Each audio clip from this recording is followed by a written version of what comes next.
In this video, we'll be showing you how to make a bag out of wrapping paper. The first step is to cut the wrapping paper. However, the amount of wrapping paper you cut is going to be dependent upon how large you would like the bag. We are going to be making a medium-sized bag here.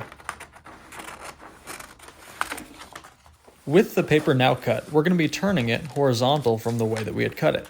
And then we'll take both ends of it and fold them into the middle so we can tape them together. While doing this, try not to crease the edges of the bag, as you don't want there to be distinct lines when the bag is completed. Once the paper is lined up, then begin to tape it closed.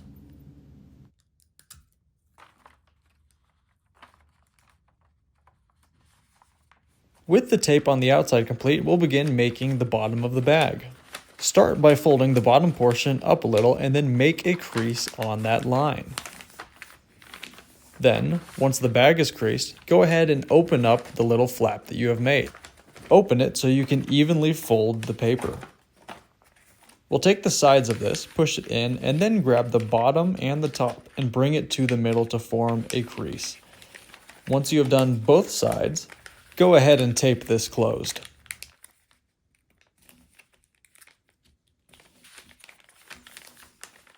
To give the bag more structure, I would recommend adding a piece of cardboard to the very bottom of it. This will help it hold more weight and it will give the bag form.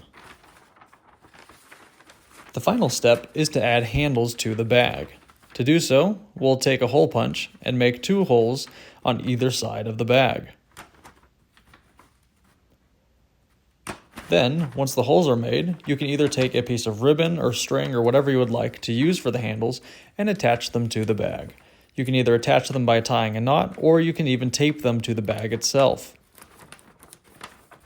Once the handles are attached, your bag is ready to use. And that is how you make a bag out of wrapping paper. Thanks for watching.